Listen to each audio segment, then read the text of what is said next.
Well, the president of Israel has told Sky News that some of the Hamas fighters who carried out the October 7 attack were carrying instructions on how to make chemical weapons. Isaac Herzog says Israeli forces discovered the material on the bodies of dead Hamas fighters.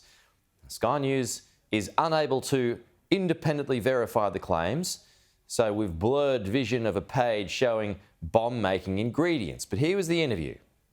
This is material which was found on the body of one of those sadistic villains. It's Al-Qaeda material, official Al-Qaeda material. We're dealing with ISIS, Al-Qaeda, and Hamas. This is what we're dealing with.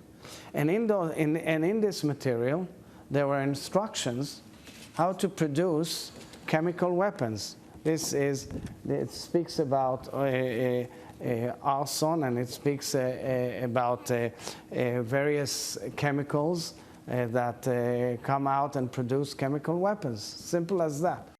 Well, joining us now is the Curtin University's Dean of Global Future, Joe Siracusa. Chemical warfare, I mean, is that where we're getting to, Joe? I have no doubt that is true, Pete. I'm sure Hamas has got all kinds of surprises. Look, this is about as bad as it gets. I heard the Secretary of Defense say this morning that the world is at war, the world's on fire. I heard a very sensible Republican Senator Tim Scott say that President Biden has blood on his hands. This all began in earnest after his administration turned over $6 billion for the hostages to Iran. And of course, Iran is behind us. And keep in mind also, when the Curtin took down those three missiles coming from Yemen by Houthi fighters, and of course, Houthi fighters probably had Iranian technicians sitting right next to them. When the history books are written, Pete, those will be the first opening. That'd be the opening fire of the American war. So we are literally on a war footing in the Middle East, and it's going to get worse before it gets better. And what happens in Hamas, what happens to Hamas, is probably not the end of the story. They will disappear, but will the ideas they represent disappear? Probably not. So once again, we're up against a formidable enemy and an idea that just won't go away. Well, this is the point that I've been making all along, Joe. Like you, I mean, the goal from Israel is to crush Hamas and to end it for good. And I had Ehud Barak on the program a little bit earlier today, and we were discussing this very thing. But I mean, the point is, you can't eliminate an ideology. If you wipe out its military infrastructure, that's fine, but the ideology is still there. And then fighters, well, won't they just return in a few years? Meanwhile, help will continue to come from Iran.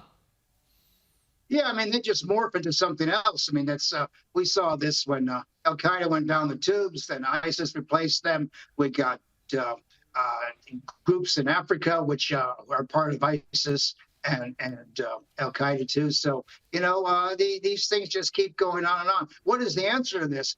I'm not real sure. And of course, we don't have an end game. That's what really bothers me. I don't think anyone knows what the answer is. Well, we'd like to think that every nation has a plan B and that there's an end game in mind. But, you know, when you look at Gaza, there's nothing left. I mean, they're going to have a desert there. It's a parking lot right now. And they're not going to be able to put those people together. I've read in some places in Israeli newspapers that the Israelis are going to take Gaza down, and then they're going to just close the borders and leave it to someone else. They're not going to be responsible for feeding and housing those kinds of people because there's an enormous bill to be paid.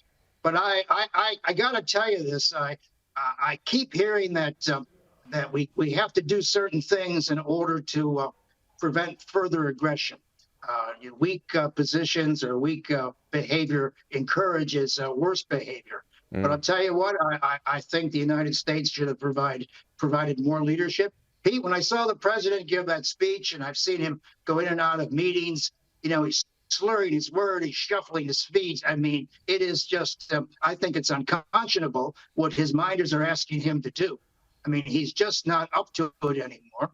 And so, but, you know, the thing is, and as Secretary of Defense pointed out today, there's going to be no call at 3 a.m. in the morning to the White House.